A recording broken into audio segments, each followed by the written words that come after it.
Hello నమస్తే గుమతి పాడ్కాస్ట్కి స్వాగతం. అందరికీ రాఖీ ఫెస్టివల్ శుభాకాంక్షలు.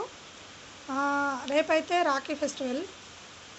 చాలామంది ఏం చేస్తుంటారంటే సిస్టర్స్ అందరూ బ్రదర్స్ నుంచి గిఫ్టులు ఆశిస్తూ ఉంటారు. గిఫ్టులు అనేది మనకు ముఖ్యం కానే కాదు. ఈ రోజుల్లో ఉన్న ఖర్చులకి మనం మిడిల్ క్లాస్ ఫ్యామిలీలో గిఫ్టులు ఇవ్వాలంటే చాలా ఎక్స్పెన్సివ్ అవుతున్నది. వాళ్ళు ఎలాంటి సిచ్యువేషన్లో ఉన్నారో మనకు తెలియదు కాబట్టి మీరెవరు గిఫ్టులు ఆశించకండి. దయచేసి సిస్టర్స్ ఎవరైనా కూడా జస్ట్ బ్లెస్సింగ్స్ మాత్రమే ఇవ్వండి.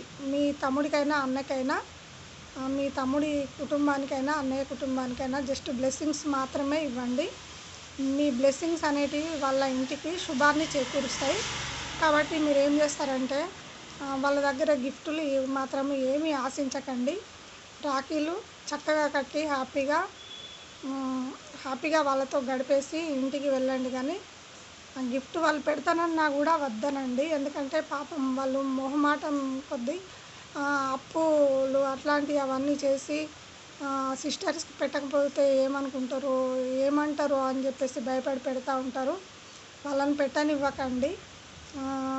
రాఖీ అనేది తమ్ముడు, అక్క, అన్న, చెల్లి మాత్రమే కట్టుకునేది కాదు. రక్షాబంధన్ అనేది మనం ఎదుటి వాళ్ళ రక్షణ కోరుకుంటాం కాబట్టి అది హస్బెండ్ అయినా పర్వాలేదు, మీరు ఎవరికైనా కట్టచ్చు రాఖీ.